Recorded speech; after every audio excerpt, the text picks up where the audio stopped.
Privilegio, papito lindo, que tú nos concedes, Padre Celestial, estar una vez más, Padre Celestial, en este lugar. Bendigo a tu pueblo, Señor, que se ha hecho presente, Dios Todopoderoso. De igual forma, tú lo sabes, Señor, que con la misma intensidad, con el mismo deseo, Señor, bendecimos a todos aquellos, Padre, que en este momento no están en medio de nosotros. De igual forma que suplicamos, Señor, que donde quiera que se encuentren, Padre Celestial, tú puedas bendecirlos, tú los cubras con tu bendita sangre, Padre Celestial, en todo tiempo y en todo momento, papito lindo. Gracias.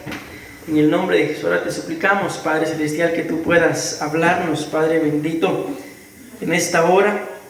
Habla con el Señor un instante, mi amado hermano, y suplícale que pueda hablarte en este momento. Y como está escrito en su palabra, mi amado hermano, que su palabra no regrese vacía, sino que antes bien cumpla ese bendito y ese precioso propósito por el cual Él la ha enviado y por el cual Él nos ha traído a cada uno de nosotros en esta hora a su casa. Gracias, Padre. Gracias, Hijo, y una vez más gracias, precioso Espíritu Santo. Amén. Le damos una ofrenda de palmas a nuestro Padre Celestial. Mis amados hermanos, pueden tomar sus lugares en el nombre de Jesús. Sean bienvenidos cada uno de ustedes a la casa del Señor. Vamos a hablar o continuar hablando de este tema, el poder de la reconciliación. Amén. Voy a tratar de ir un poquito rápido para terminarlo de una vez, porque tengo varios temas ahí pendientes, mis amados hermanos, y no quiero dejarlos así en el olvido. 2 Corintios 5:7 dice: de modo que si alguno está en Cristo, nueva criatura es, las cosas viejas pasaron y aquí son hechas nuevas. Amén. Otra versión dice: de modo que si alguno está en Cristo, es decir, injertado, unido a Él por la fe en Él como Salvador, nueva criatura es, renacido y renovado por el Espíritu Santo, las cosas viejas, la anterior condición moral y espiritual, han pasado, y aquí han llegado cosas nuevas, porque el despertar espiritual atrae una vida nueva. Decimos amén. Es lo que todos nosotros necesitamos, mis amados hermanos, un despertar espiritual, porque esto es lo que atrae una vida nueva. Decimos amén. Bueno, y luego dice la palabra del Señor, aquí en el versículo 18 dice: y todo esto procede de Dios, quien nos reconcilió. Amén. Permítanme, hermano, dice aquí.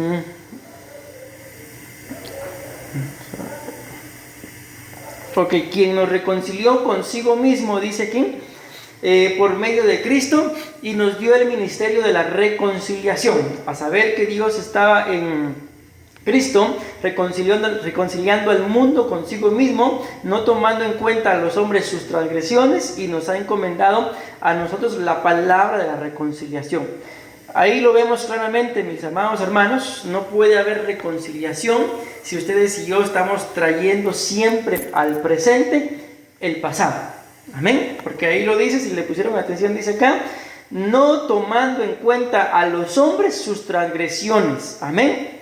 ¿Se imaginan ustedes si Él nos tomara en cuenta a cada uno de nosotros nuestras transgresiones? Ay, Dios mío, dijo alguien por allá en Guatemala. Bueno, vamos a seguir acá. Dice acá, versículo 2 Corintios, es la misma cita, solo que en diferente versión. Ya solo voy a ir leyendo.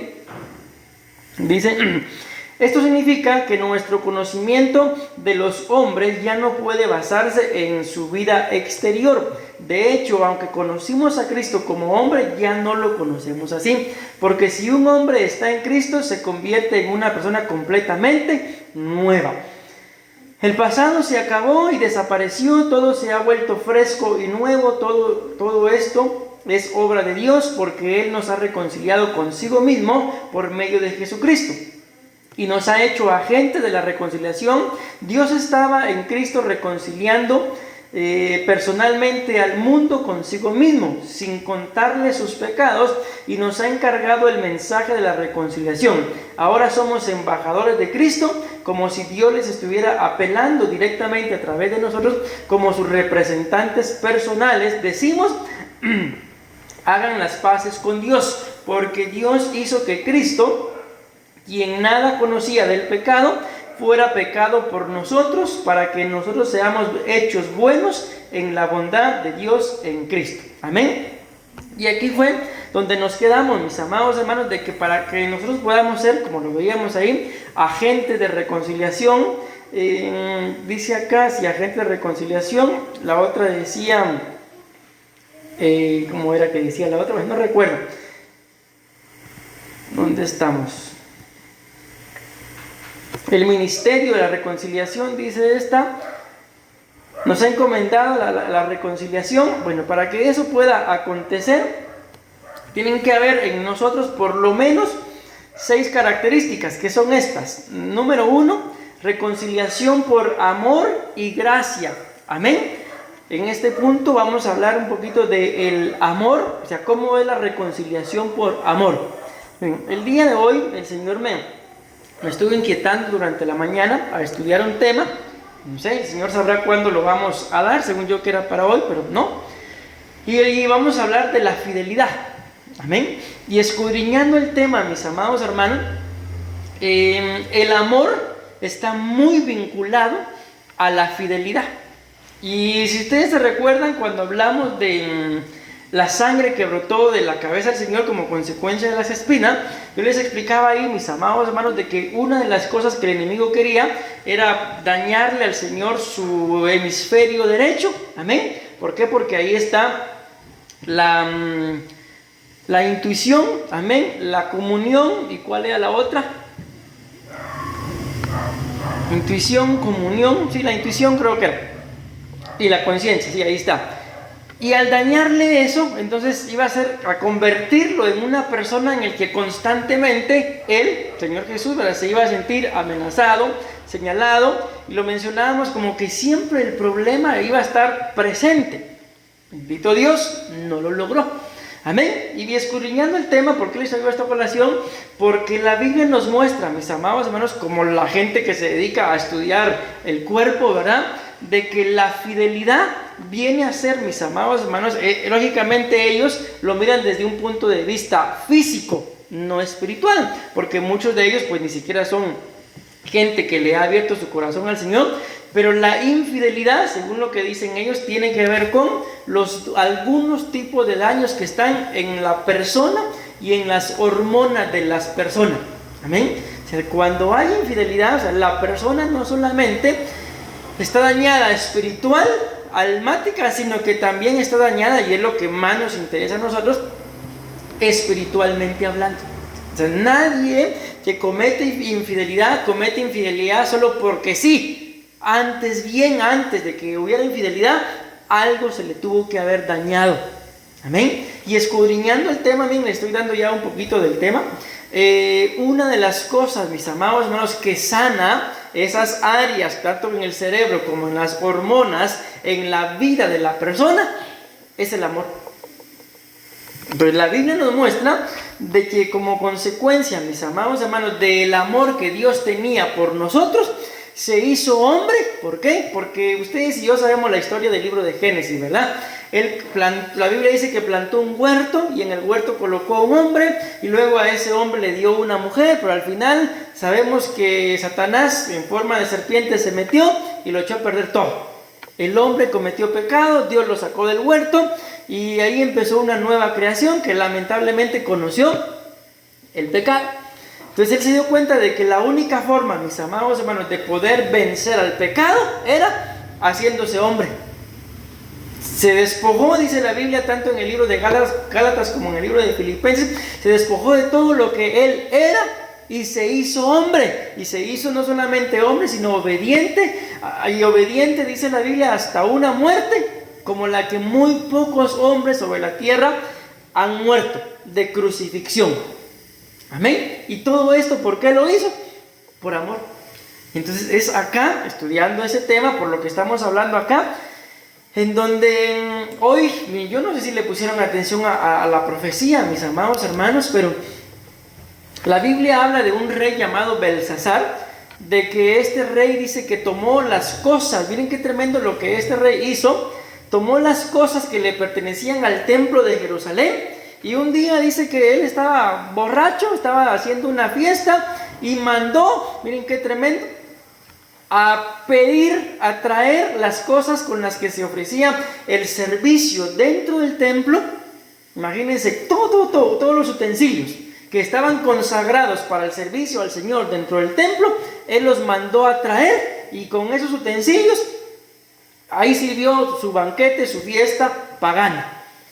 Viene el Señor y le dice la Biblia que apareció una mano y escribió en la pared una inscripción que decía más o menos, creo que es Mene Mene Tekel Uparsin, y no entendían qué era lo que estaba escrito ahí, hasta que apareció Daniel, y Daniel interpreta lo que habían escrito ahí y le dice: pesado fuiste por balanza y fuiste hallado falto de peso.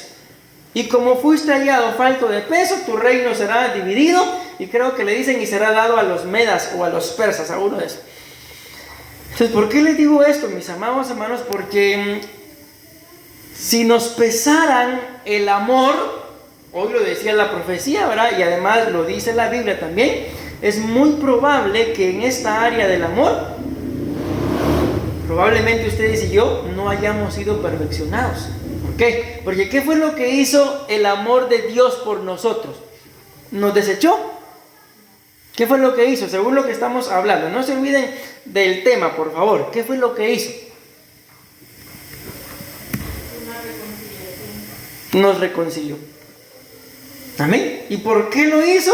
Si lo hemos mencionado, si ustedes y yo, el mismo que el Señor Jesús lo dijo, cuando le llaman bueno, y Él dice: ¿por qué me llamas bueno? Bueno, solo mi Padre. ¿Por qué lo dice él así? Porque en ese momento Él estaba en una condición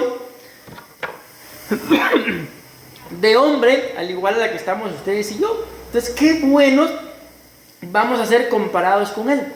Amén. Mas sin embargo, sin ser buenos, lo dice la Biblia, no lo digo yo.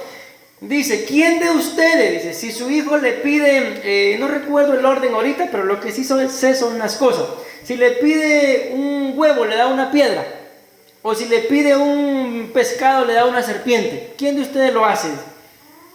Ninguno lo haríamos, ¿verdad?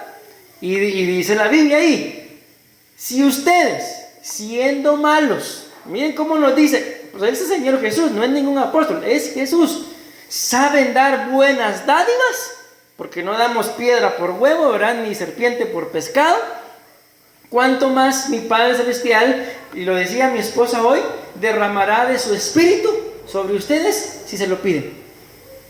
Amén. Entonces, en esa área, mis amados hermanos, de el amor, yo creo que esa es la razón principal por la cual Cristo no ha venido, porque probablemente seamos pesados por balanza y seamos hallados faltos de amor. ¿Por qué? Porque se los acabo de poner en la pantalla, porque el amor nos lleva a la reconciliación.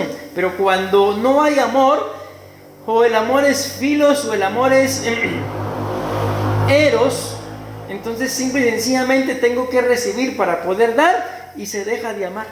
Y eso es algo en lo que ustedes y yo como iglesia, mis amados hermanos, no me refiero a nosotros como Ministerio de Ebenecer Grecia, ¿verdad?, sino como iglesia, el cuerpo de Cristo, tenemos que aprender a amar aún a aquellos que ustedes y yo bien sabemos que no se lo merecen. Pero aquí vendría la pregunta: ¿y merecemos nosotros que el Señor nos ame? Yo respondo por mí, yo digo: no, yo no merezco que Él me ame. ¿Pero por qué me ama? Porque eso va vinculado con el tema que voy a predicar uno de estos días, porque Él no puede negarse. Si Él hizo un pacto y si Él prometió amarnos, lo va a hacer. Aunque ustedes y yo no lo amemos, dice la Biblia que aunque ustedes y yo seamos infieles, Él permanece fiel. ¿Y por qué permanece fiel? Porque escrito está, porque no puede negarse.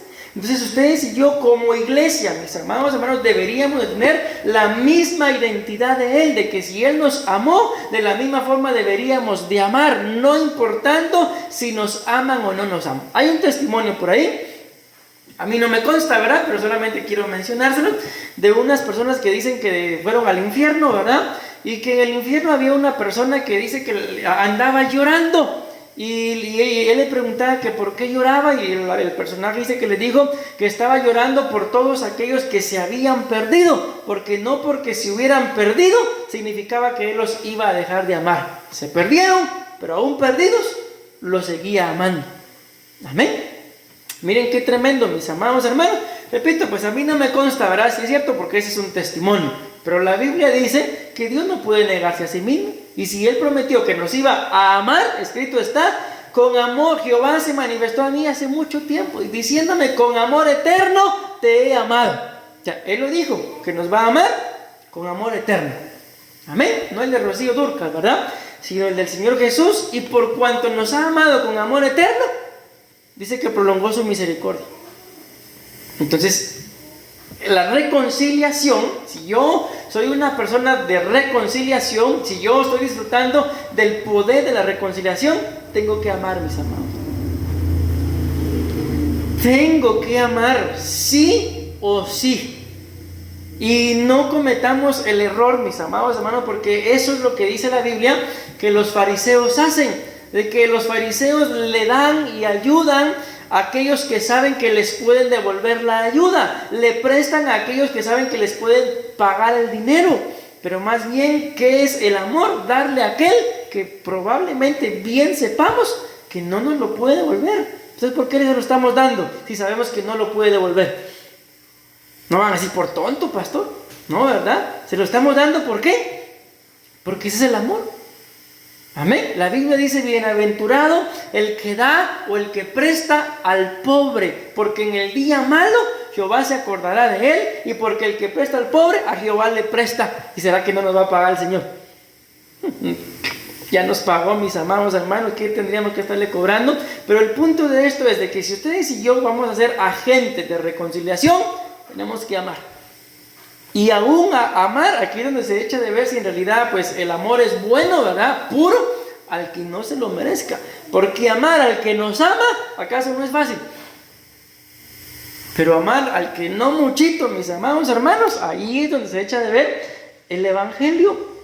Miren, hoy la profecía hablaba cosas muy puntuales, mis amados hermanos. Yo más o menos puedo tener una idea de cómo puedan estar ustedes estos últimos días. Amén. No sé si tal vez ustedes tendrán más o menos alguna idea de cómo podamos estar nosotros como pastores. No lo sé, pero les doy un medio testimonio. Pero estos últimos días, mis amados, tal vez 15 días, una semana, no han sido fáciles para nosotros. No han sido fáciles en muchas áreas, ministerio y en lo personal. Bendito Dios, como familia y como matrimonio estamos bien. Amén. Pero no han sido fáciles. ¿Y qué es lo que uno tiene que hacer en medio del desierto? Amar. Amar. Porque por puro amor, mis amados, hay alguien que dijo por ahí algún día, no fueron los clavos los que los sostuvieron en la cruz, fue su amor por nosotros. Entonces vean el amor con el que Él nos enseñó que tenemos que amar. Amén. Pastor, pero eso solo Dios puede hacerlo. Y no lo acabamos de leer, que estamos en Él. Y si estamos en Él, también nosotros podemos hacerlo.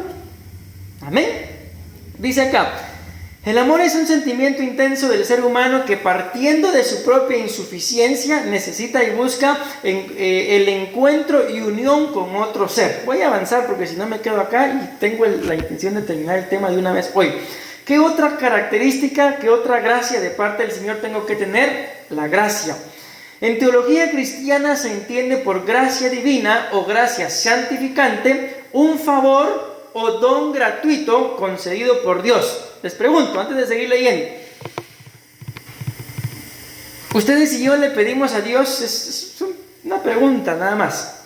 Dios mío, por favor, hazme este favor. Ok. Muchas veces, mis amados, nosotros como seres humanos le pedimos un favor a alguien o le hacemos un favor a alguien, pero ahí en nuestro subconsciente está de que me la debe. O sea, no de que me la tiene que pagar de maldad, sino en algún momento, si yo le ayudé, pues yo espero que también me ayuden, ¿o no? Sí, ¿verdad? Ok. Entonces, le pedimos a Dios un favor. Les hago una pregunta. Él nos hace el favor. ¿Cómo le vamos a pagar?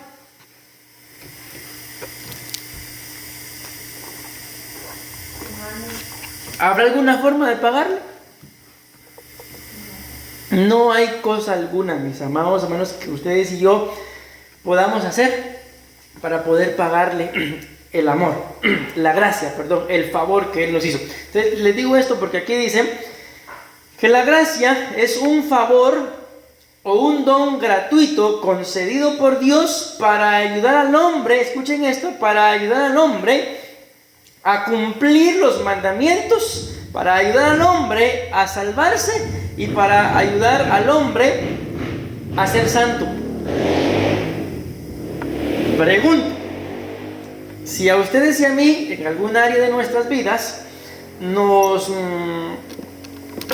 cuesta cumplir los mandamientos, ¿qué necesitamos?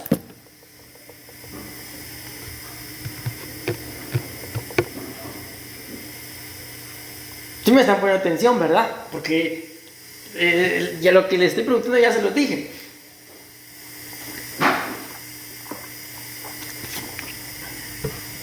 Se les voy a ayudar, pues. Necesito gracia.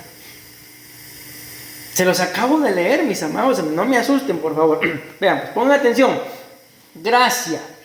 En teología cristiana se entiende por gracia, vamos a leer nada más eso, un favor o un don gratuito concedido por Dios para ayudar al hombre a cumplir los mandamientos. De veras que ahí estaba, pastor. Pregunto, si a mí me cuesta cumplir los mandamientos, ¿qué necesito? Gracia. Si a mí me cuesta vivir en santidad, ¿qué necesito? Gracias, lo mismo. Si yo a veces pienso que por mi forma de ser, yo de plano ni salvo voy a ser, ¿qué necesito? Gracia. Entonces la gracia, mis amados hermanos, es ese don, ese favor concedido, dice, por Dios, para ayudarnos a nosotros a hacer, escuchen bien, todo aquello que humanamente es imposible. Entonces, ¿qué necesito? Un milagro, pues no, gracia. Necesito gracia. Amén. Yo no sé si alguna vez ustedes, mis amados hermanos, fueron a solicitar algún trabajo y antes de la entrevista, Dios mío, dame gracia, por favor. ¿Por qué? Porque la gracia abre puertas. Entonces, ¿qué es lo que yo necesito? Miren, me acuerdo en este momento de un maestro que yo tuve. No sé si aquí lo hacen o no lo hacen, no lo sé.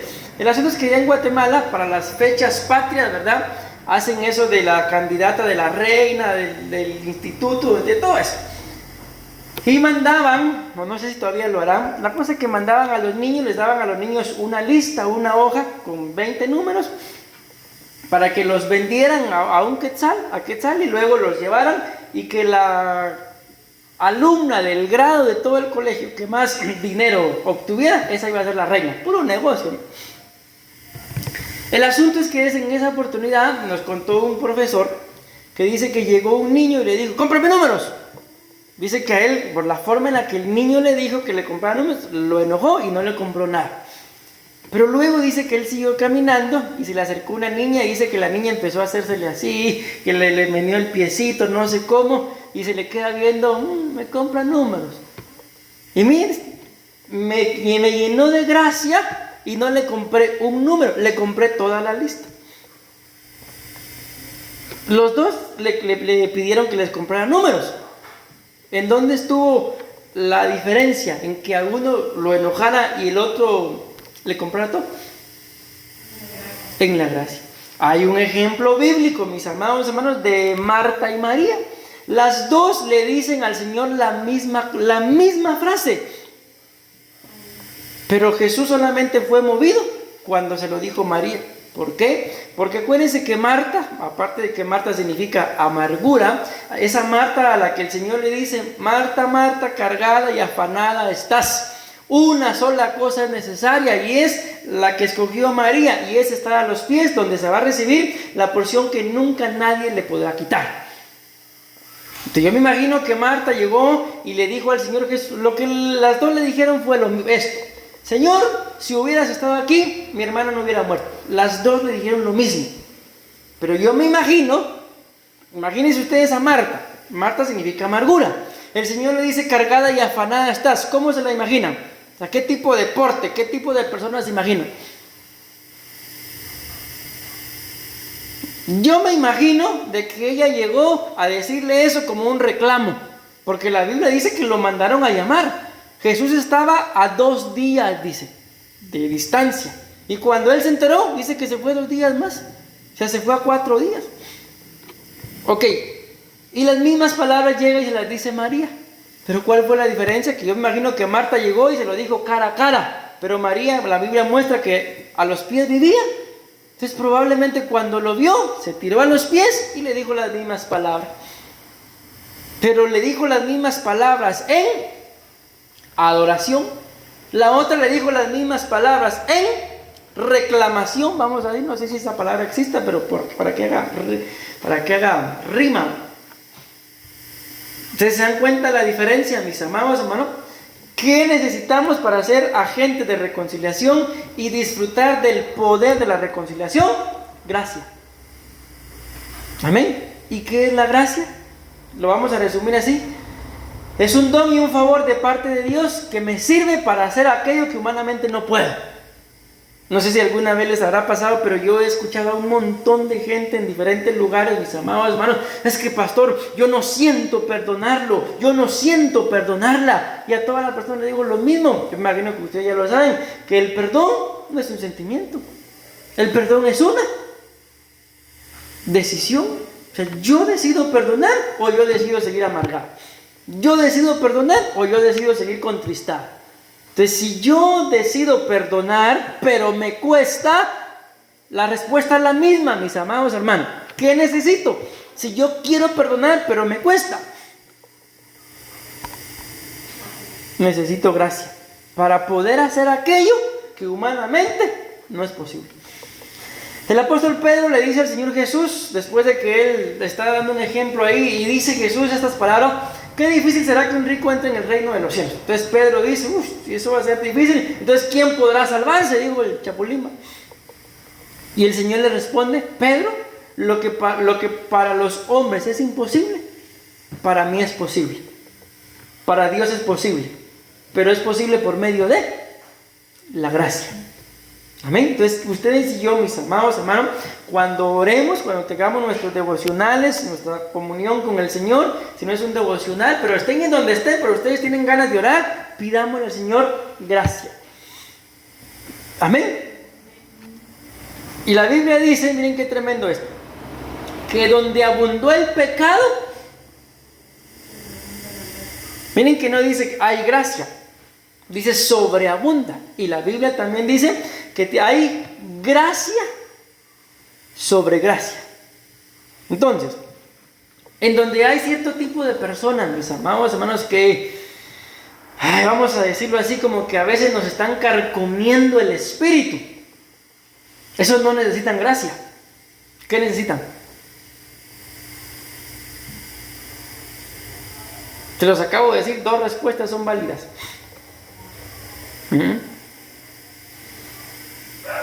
Donde abundó el pecado, entonces ¿qué necesitan? Gracia.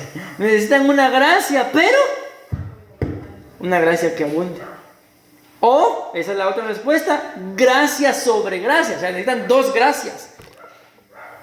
¿Por qué? Porque aquella que me está carcomiendo perdió la gracia, y yo necesito tener gracia sobre gracia, una gracia sobreabundante, porque si no la pedimos, si no la tenemos, mis amados hermanos, no hay reconciliación.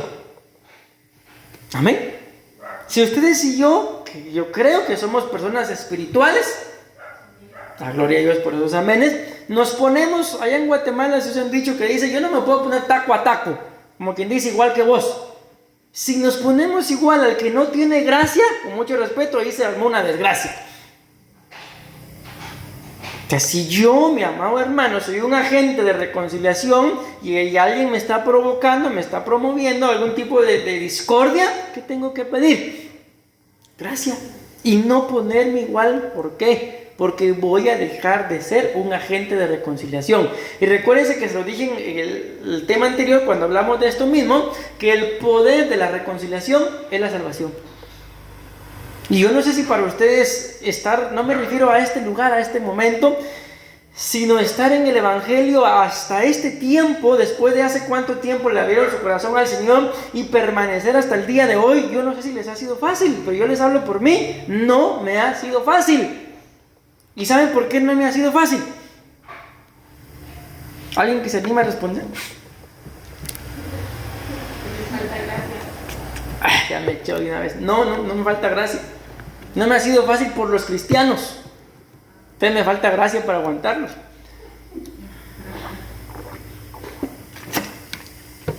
Porque hay muchos cristianos, mis amados hermanos, que no parecen, pero para amarlos, ¿qué necesitamos? Una doble gracia, una gracia sobreabundante, porque si no, no vamos a poder permanecer en el Evangelio. ¿Y saben qué es lo delicado de la falta de la gracia? De que por falta de gracia, la Biblia nos lo muestra, muchos apostatarán de la fe. ¿Saben qué es lo tremendo con la apostasía, mis amados hermanos? De que este tiempo que estamos viviendo es un tiempo de apostasía, en donde yo les decía algo, y esto no es ningún reclamo, ni mucho menos, no, Dios sabe que no es así, pero ¿qué pasó, mis amados hermanos? Allá en Guatemala le decimos en la Semana Zángana. ¿Qué pasó? La iglesia estaba vacía. Yo estaba viendo otras iglesias del ministerio, ¿y cómo creen que estaban? Voy a ponerle pausa.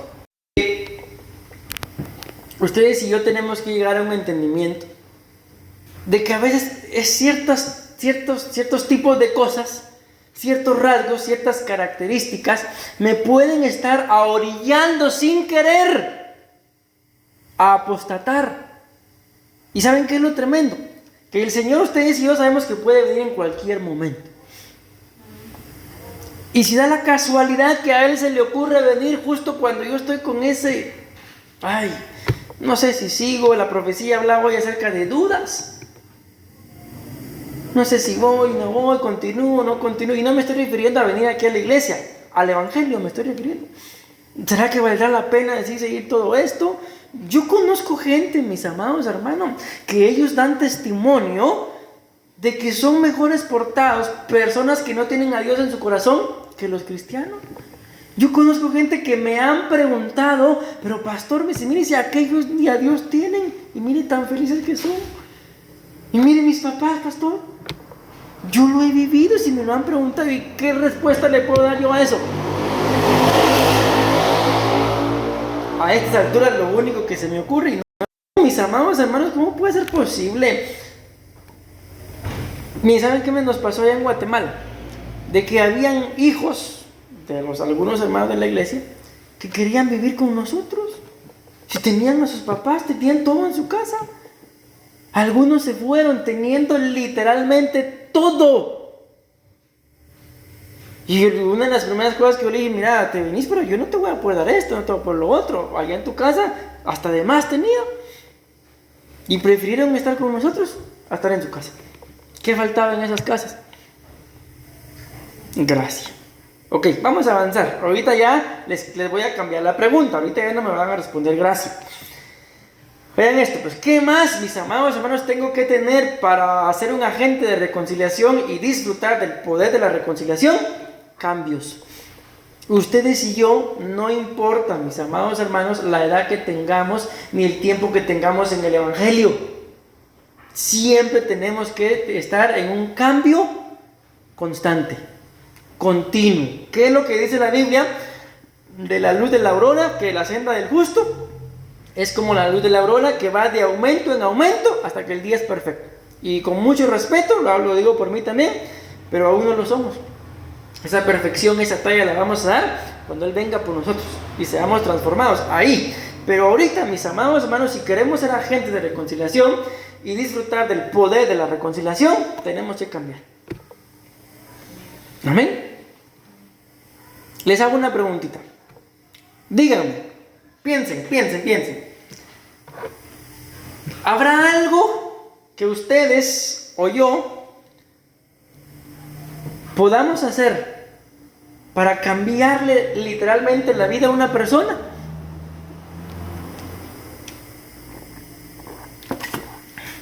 A mí de lo que me han dado ganas muchas veces para ayudarle a alguien a que cambie es de quitarle el cerebro y ponerle otro. ¿Pero puedo? No. Entonces, en otras palabras, no hay nada, mis amados hermanos, que ustedes y yo podamos hacer para que el otro cambie. Pero sí hay algo que sí podemos hacer. Es cambiar nosotros. La Biblia dice, más o menos me acuerdo, de que si ustedes y yo tenemos un enemigo, pero que el enemigo tiene alguna necesidad, de lo que sea, y ustedes y yo suplimos esa necesidad, siendo él nuestro enemigo, dice la Biblia, ascuas de fuego pondrá sobre su cabeza. ¿Qué es eso? Más o menos como que le va a dar vergüenza. Pero ¿cómo está haciendo lo que está haciendo por mí si yo cómo lo traté? Le va a dar vergüenza y mi cambio, mi forma de tratarlo, cuando cambia, puede hacer que la otra persona cambie. Amén. Entonces, si habrá algo que yo pueda hacer para que el otro cambie, es cambiar yo. Pero ¿se imaginan ustedes si le queremos cambiar la vida, por ejemplo, los que somos padres a nuestros hijos? Los que somos esposos a nuestros esposos. ¿Qué va a pasar? Lo primero que va a hacer es cambiarlos primero. La acusación, el diablo que Jehová lo reprenda. Decimos amén.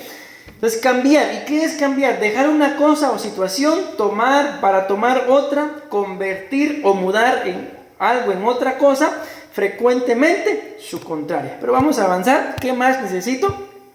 Me faltan... Y entonces, así, ahí está. ¿Qué más tengo que hacer? Voy a ir rápido ya acá. Ya no me falta mucho, pero hablo mucho. Mira, me falta 1, 2, 3, 4, 5. ¿Qué más tengo que hacer? Dice que la palabra reconciliación significa ajuste. La palabra ajuste o ajustar significa hacer y poner algo de modo que case y venga justo con otra cosa. Conformar, acomodar algo a otra cosa, de tal forma que no haya discrepancia entre ellas. Entonces, mis amados hermanos, cuando entre nosotros hay discrepancia, alguna diferencia, alguna indiferencia, alguna dificultad en algo, probablemente no vayamos a estar de acuerdo. ¿Qué es lo que tenemos que hacer? Ajustarnos, acomodarnos uno al otro. ¿Para qué? Para que no hayan problemas. Entonces muchas veces, ahorita quiero poner un ejemplo dentro del matrimonio, porque es que a veces hay tantos problemas dentro del bendito matrimonio, porque voy a ponerme como ejemplo, porque yo quiero que mi esposa haga las cosas como yo quiero y como yo digo en el momento que yo dije. Y probablemente, ¿qué quiere ella? Hacer las cosas a su manera o que yo haga las cosas a la de ella. Y eso es lo que pasa en todos los matrimonios, por eso es que hay tantos problemas. ¿Por qué? Porque él quiere que ella haga las cosas como él dice y ella quiere hacer las cosas como ella dice o no las quiere hacer. Punto. Ese fue el problema por el cual la reina Vasti fue destituida, porque el rey la mandó a llamar y ella dijo, no estoy yendo. Le pregunta a los consejeros y sabios qué se tiene que hacer con la reina Vasti, destituida. Porque no sea que esto llegue a todas las mujeres del reino y todas las mujeres empiecen a tratar igual a su marido. Destituyelo. Ok, ¿por qué destituyeron a la reina Vasti? Porque no pudo ajustarse a las peticiones del rey. Entonces queremos, mis amados hermanos, que nuestra familia, nuestra iglesia, nuestra casa, nuestro matrimonio, nuestro trabajo, que todo calce bien, dicen ustedes acá. Ajustémonos entonces. ¿Amén? Pero también saber con quién y cómo, ¿verdad? Porque la Biblia dice, no os hagáis vosotros a ellos, sino que ellos se hagan a vosotros. Entendiendo, ¿verdad? De que si yo tengo un punto espiritual, no para que calce todo me voy a hacer al mundo. No, tampoco, ¿verdad? Voy a avanzar. Miren, este es muy importante. Vamos a leer el 6 primero y vamos a dejar el 5 de último. ¿Qué más tengo que hacer para ser un agente de reconciliación? Un cambio en una de las partes. Mis amados hermanos, si ustedes y yo esperamos que el otro cambie y el otro está esperando que el que cambie sea yo, ¿cuándo vamos a cambiar? Probablemente nunca. Entonces la Biblia muestra que si andan dos juntos y uno cae, ¿quién levanta al otro, al que cayó? El que no cayó. Pero dice la Biblia de las Américas, y si los dos cayeron, ¿Quién levanta al que cayó? ¿O quién levanta al otro? El que se levante primero. Vean lo que dice acá. Amós 3:3. ¿Pueden dos personas caminar juntas sin ponerse de acuerdo en la dirección? Ya les conté un testimonio, ¿verdad? De que alguien iba pasando alguien por la calle y le pidió favor a la persona que le ayudara a cargar un sillón, un sofá. Y la persona quería sacarlo. Y el que iba por la calle pensó que lo quería meter. Entonces lo levantaron los dos y el bendito sillón no salía por ninguna forma. Qué raro, le dice el que lo quería sacar, que no sale. Y el otro se empieza a reír. ¿Usted lo quiere sacar? Sí, yo pensé que lo quería meterle. ¿Cómo iba a salir? ¿Cuándo iba a salir? Entonces, ¿qué es lo que necesitamos, mis amados hermanos, para que ser agentes de reconciliación? Un cambio en una de las partes. Si no cambia el otro, que cambie su abuela. Yo no estoy cambiando. Le preguntaron a una señora, vos, le dice, ¿te volverías a casar con el Juan? Y piensa, bien, que se joda, le dice. ¿Ustedes se imaginan por qué se quería casar? No, mis amados, tenemos que buscar. Si el otro no cambia, pues voy a cambiar yo. Porque miren lo que dice acá, yo lo voy a resumir así, no se puede andar junto con otro si no se va en la misma dirección. Amén. Y termino esto, todavía tengo tiempo todavía. Este me gustó mucho. Miren qué es lo que significa la palabra reconciliación. Significa expiación. Y básicamente, ¿qué es la expiación? Es lo que leímos acá, mis amados hermanos. Vamos a ver si lo encuentro. Sin contarles lo que está en amarillo, sin contarles sus pecados y no ha encargado, sin contarles sus pecados, solamente eso. Eso es la expiación. La expiación es que si alguien me hizo un daño, yo voy a hacer el chivo expiatorio y voy a hacer de caso que no pasó nada. Sí, pero hasta que se les cobre, pastor. Entonces eso no es expiación, mis amados, ¿no? Entonces queremos ser agentes de reconciliación. Muchas veces nos van a usar, la Biblia lo muestra, como trapos de inmundicia. Por poner un ejemplo, ¿qué sería un trapo de inmundicia? Por ejemplo, no lo sé, es un ejemplo lo que se me ocurre. Tal vez ustedes cuando van a lavar el sanitario, me imagino, ¿verdad?, que tienen sus instrumentos para lavar el sanitario. ¿Quién de ustedes agarraría los instrumentos del sanitario para lavar los platos, por ejemplo? Creo que ni locos, ¿verdad? Pero ¿por qué no se agarraría? Porque ese es un trapo de inmundicia. O sea, sirve para limpiar ciertas cosas en específico, pero aunque es para limpiar, no se puede utilizar para limpiarlo todo, sino solo para algo en específico. Entonces, muchas veces, mis amados hermanos, como agentes de reconciliación, mucha gente nos va a usar así. Miren, a esto creo que nunca se los he contado acá. Allá en Guatemala sí lo conté. Me recuerdo en una oportunidad que iba a haber una actividad en la iglesia. Yo solamente era oveja en ese entonces. Y el pastor que me cubría en ese momento le había dicho a otro hermano que le mandara a hacer una manta como esa. Y íbamos los dos en el vehículo cuando el pastor llama al hermano y le dice, mira, me hiciste el favor de la manta. Ay, pastor, se me olvidó y la manta ya iba a servir. Bien, el pastor se enojó y me empezó a regañar a mí. Me pegó una regañada como ustedes no se imaginan, pero probablemente en ese entonces tenía mi corazón más sano. Y de ahí me dice, me toca la pierna como íbamos en carro, ¿sabes qué? Me dice, perdóname, me dice, yo sé que bueno tener la culpa, pero ¿creen ustedes que a mí me dolió lo que me dijo? No me dolió, me regañó a mí, pero ¿por qué no me dolió? Porque yo no tenía la culpa, pero en ese momento yo entendí de que yo serví como un chivo expiatorio. Lo que él sintió, probablemente se lo hubiera querido decir al que cometió el error, pero me lo dijo a mí me dio igual. Pero ¿qué hubiera pasado si se lo dice al que cometió el error? Probablemente lo marca, se amarga y se va de la iglesia. Eso es ser un agente de expiación. ¿De qué van a hacer probablemente y deshacer con nosotros?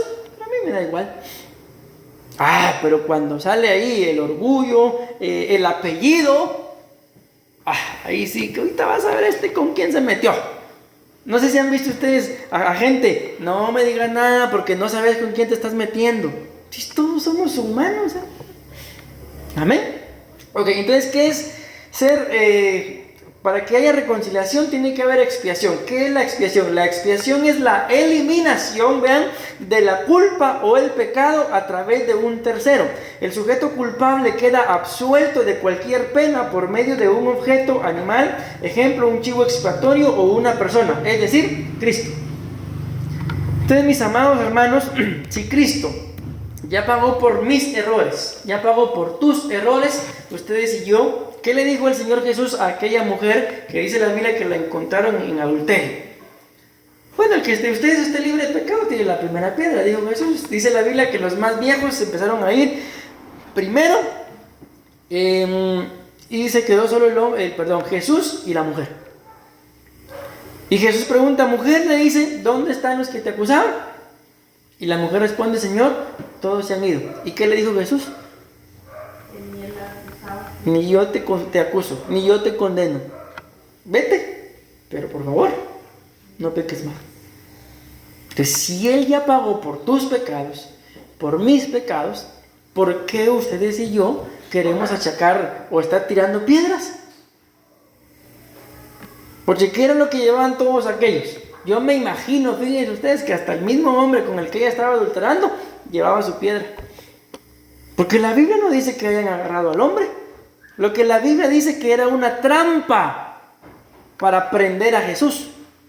O sea, yo imagino que se pusieron de acuerdo. Por eso, tal vez la única inocente era la mujer. Ni tanto porque era adúltera, ¿verdad? Pero era la única que no sabía el plan. Por eso, ¿dónde está el hombre? Si cuando ustedes y yo leemos Levítico y Deuteronomio, cuando están dando las leyes, dice que tanto el hombre como la mujer que fueran agarrados en adulterio, tenían que apedrearlos. Y ahí no estaba el hombre. Amén. Entonces el Señor Jesús le dijo, ni yo te condeno. ¿Qué creen ustedes que hubiera pasado si esa mujer hubiéramos sido nosotros? El Señor nos hubiera dicho lo mismo, ni yo te condeno. Pero bendito Dios, aquí estamos y nos sigue diciendo lo mismo. Voy a ir terminando. Aquí nada más vamos a leer algunas citas de la reconciliación. Dice, Romanos 5:11 dice, y no solo esto, sino que también nos gloriamos en Dios por medio de nuestro Señor Jesucristo, por quien ahora, ¿qué dice ahí? Hemos recibido la reconciliación. Entonces la reconciliación, dice aquí la Biblia, mi amado hermano, hay que recibirla. No sé si alguna vez les habrá pasado que ustedes quieren darle algo a alguien y la persona le dice, no, y no lo recibe. Por ejemplo, tal vez les hice un viaje, qué sé yo, aquí está, aunque sea para la gasolina, no. Lo estaban dando, pero no recibe. Entonces la reconciliación, ¿qué dice la Biblia ahí? Hay que recibirla. En otras palabras, por ejemplo, si alguien llega, mi amado hermano, a pedirte perdón, recibamos el perdón. Sí, pero pastor, es que me dolió. Recibo el perdón, hombre. Porque si yo no recibo la reconciliación, la podré dar. Escrito está, no tengo oro ni plata, pero lo que tengo, te doy. Amén. Vamos a ir avanzando. Ya casi termino. Romanos 11:15 dice acá, porque si el excluirlos a ellos es la reconciliación del mundo, ¿qué será su admisión sino vida de entre los muertos? Ok, aquí está hablando de Israel y de nosotros, la iglesia. Pero para que hubiera reconciliación con nosotros, que estábamos apartados, muertos en delitos y pecados, tuvieron que excluir a Israel. Si no excluyen a Israel, ustedes y yo no somos tomados en cuenta. Ahora les pregunto, para que en medio de una discusión haya reconciliación, ¿qué tengo que excluir?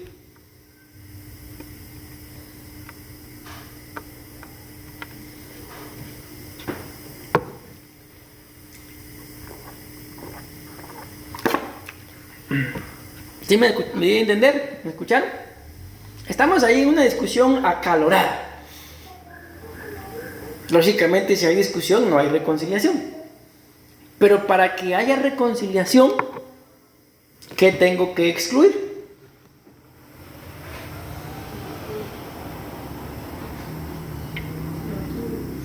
Puede ser el orgullo, de que me hizo, me dijo, pero yo no me voy a dejar. Yo le voy a decir que yo soy de Boaz. No, las bendigo, mis amadas hermanas. ¿Qué más tendría que excluir?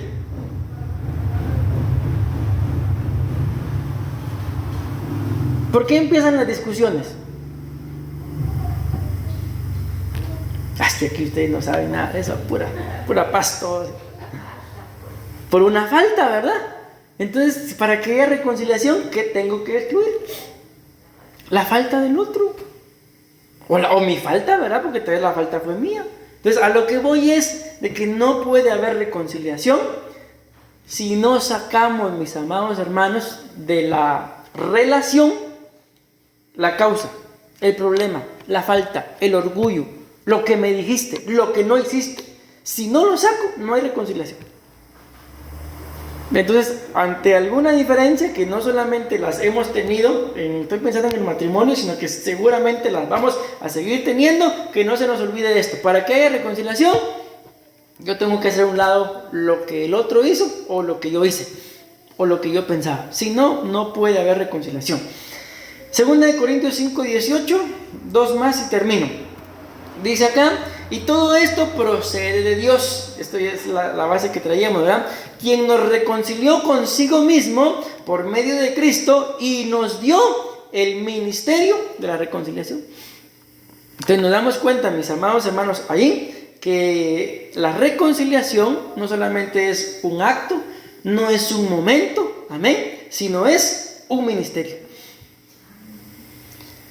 Y yo me atrevo a pensar que este ministerio de la reconciliación está íntimamente ligado con el ministerio del evangelista. ¿Por qué? Porque el evangelista, cuando predica, ¿qué es lo que hace? Hace que la gente acepte al Señor o que muchos se reconcilien.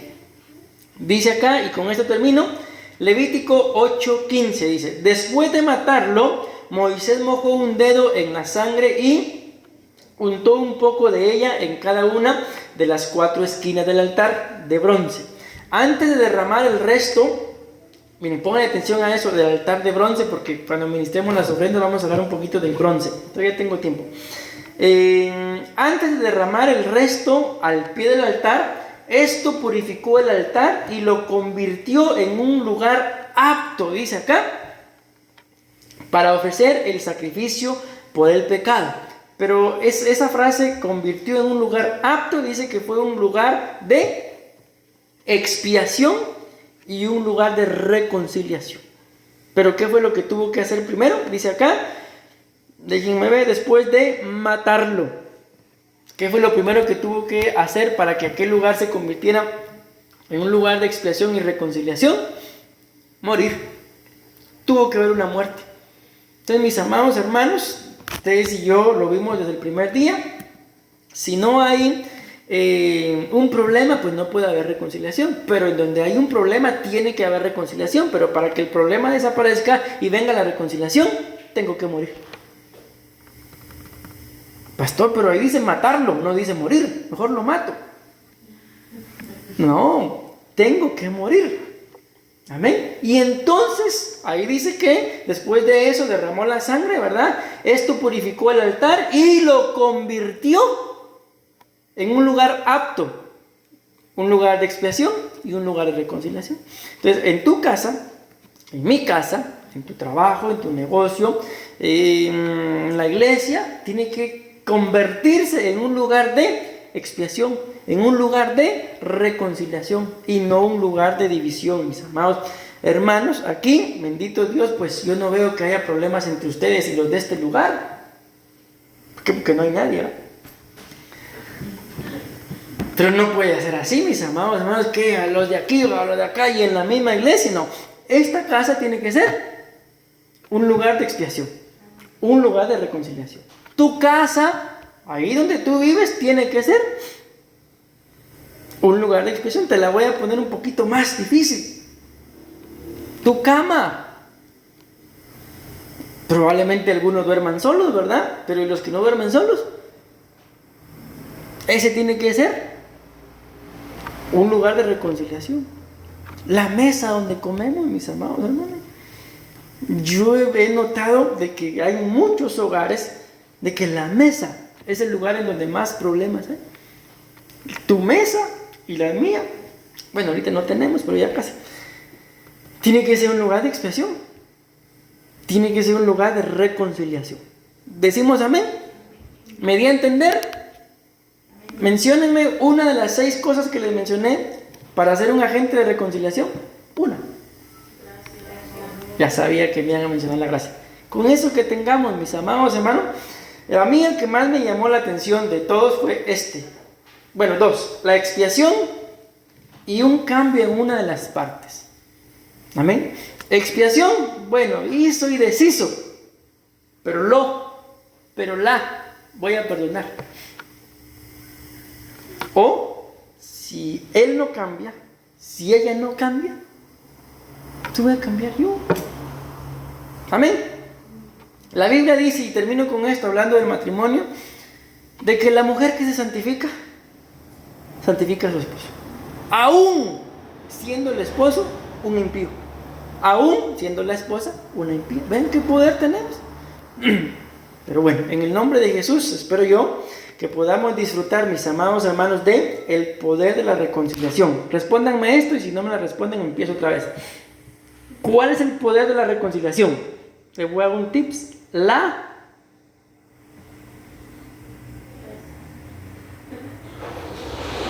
El poder de la reconciliación es empieza con S, la salvación. Ay, pensé que la salida, pastor. No, ya ahorita nos vamos, pero todavía no. Es la salvación. Decimos amén, amén y amén. Le damos una ofrenda de palmas a nuestro Padre Celestial, mis amados hermanos. Amén. Gloria a Dios. Y ya el tiempo nos ha avanzado un poquito, ahora sí. Pero yo voy a abrir esto.